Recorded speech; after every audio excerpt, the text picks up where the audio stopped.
and my shirt says, "As for me and my piano, we will serve the Lord." This is my weekly update for 30 books in 30 days.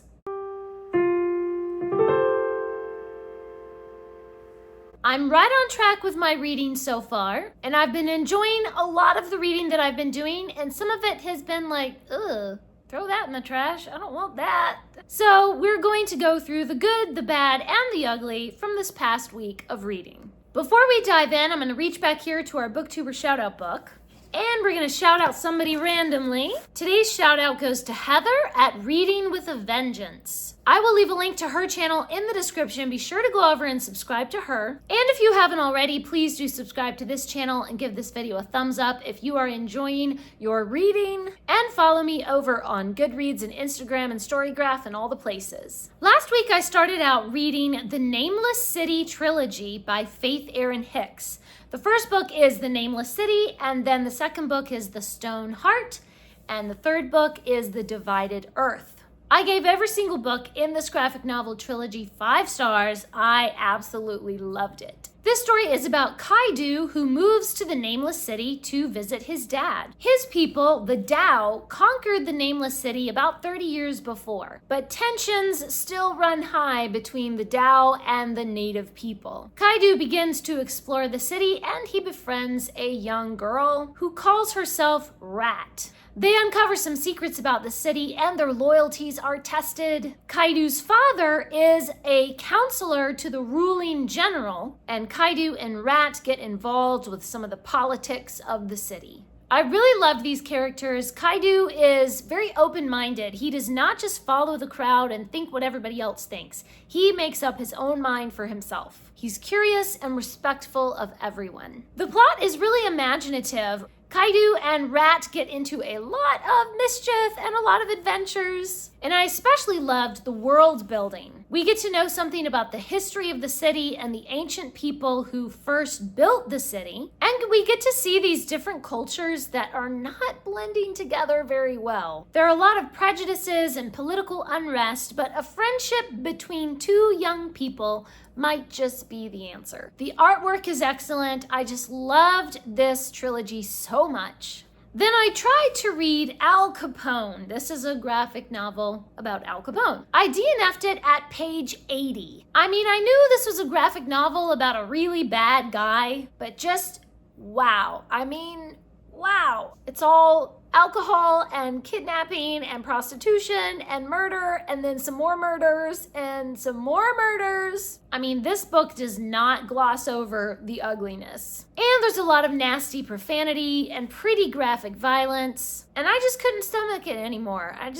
Ugh. It's absolutely horrid, and I gave it 1 star. It's just really, really not for me. One of my wrapped books from the Wrapped Books Challenge was Be Ever Hopeful, Hannalee. Once I got into it, I realized that this is actually the second book in a series. Or just the second book in a duology, or I'm not sure, but it's the second book. However, there's like a little preface that tells you the basic plot of the first book. So I was all caught up, and I could just read right through the second book. Hannalee and her family moved to Atlanta after the end of the Civil War, and they're trying to find work. Hannalee's mother gets a job as a housekeeper, and Hannalee gets a job at a dry goods store, but her brother was a soldier in the Civil War, and he lost one of his arms. Now, before the war, he was a carpenter, and so he's looking for carpentry work, but nobody will hire a one-armed man to do carpentry. So their family is really struggling, and Atlanta is under martial law. There are Yankee soldiers everywhere. And there's this one Yankee soldier that apparently has been going around asking for Hannalee. And she's like, what? Why is this guy after me?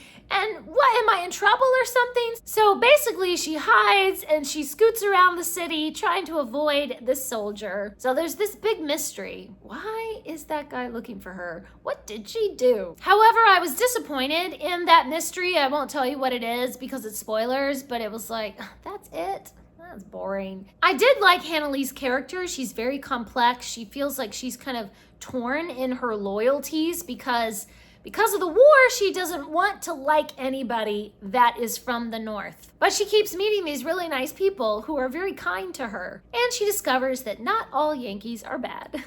This is a very interesting look at a really weird time in American history. So I did like the historical parts of it. The writing is okay, it's nothing special. Other than Hannalee, none of the other characters are particularly memorable. I gave it 3 stars. And another repped book was Water Sky by Jean Craighead George. Do not be fooled by this super dumb cover, okay? The cover looks really stupid, but the book inside is lovely. Lincoln Noah visits Barrow, Alaska, and I know it's not called Barrow anymore, but this was published in 1986 or something. Let me see.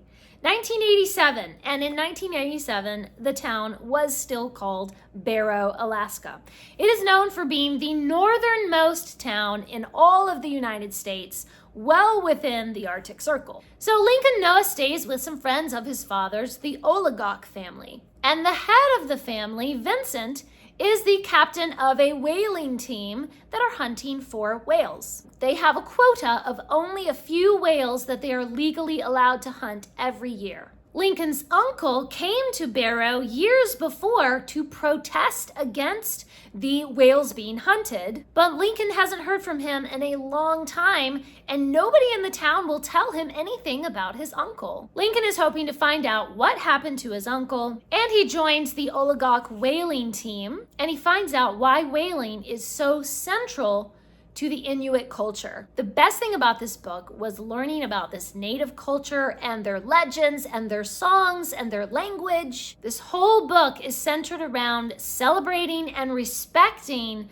this beautiful, unique culture. And it was absolutely beautiful to learn about it through the eyes of Lincoln Noah, because he is very respectful, very curious. He's ready to learn from his new friends. He listens, he carefully observes. He doesn't try to force his own ideas or his own values onto other people. And because he is respectful and patient and curious, he earns the admiration and respect of everyone he meets. But still, there's a lot of conflict for Lincoln Noah. He doesn't quite fit in this new culture, of course. And there are people at the whaling camp who are bitter and angry, and they take it out on him. However, he responds with patience and compassion, but also with a strength and a resolve that they come to admire. And then there are the whales, the beautiful bowhead whales. One particular whale seems to call to Noah in a special way. So there's kind of this mysticism surrounding the whales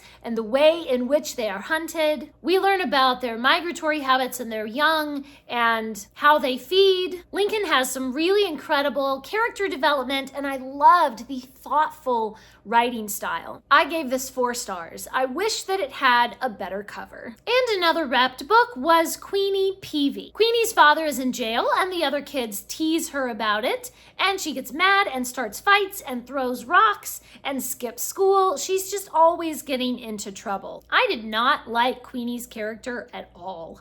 She's selfish and angry and bitter. She chews tobacco and spits. Ugh.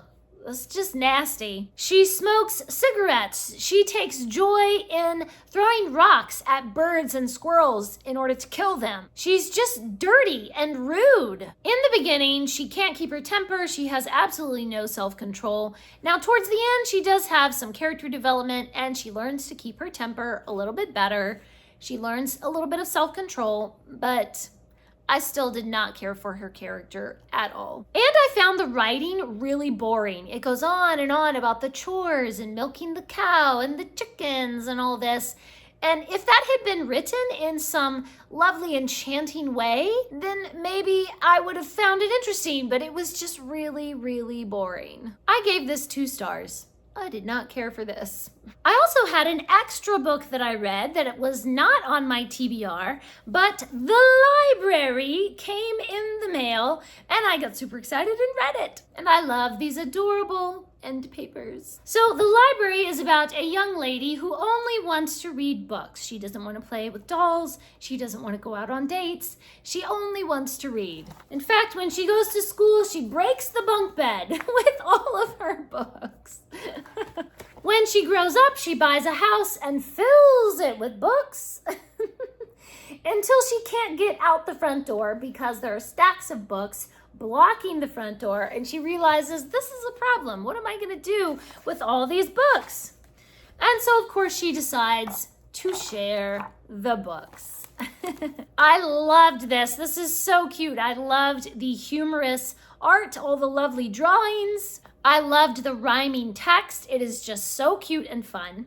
And this is one of the few picture books that I literally bought for myself, not to share with my nieces, but just for me. As part of the Shaktember readathon, I reread Henry V. It's one of my favorite Shakespearean plays, and I really don't reread it often enough. I love that famous St. Crispin's Day speech and everything. But I've done a whole separate video all about Henry V by Shakespeare, and I will link that video in the description so that you can go over and see everything that I thought about Henry V. Today, I am reading Cuentos de Beedle el Bardo. So I'm reading the Tales of Beedle the Bard in Spanish. I really love this edition. It's so shiny, you know. It has some really lovely illustrations. So I'm looking forward to diving in with this one today. Please leave me a comment and let me know, what have you been reading this week? Have you been enjoying your reading, or kind of some stuff is good and some stuff just needs to be in the trash? Thanks for watching. Please subscribe, and remember, the right book in the right hands at the right time can change the world.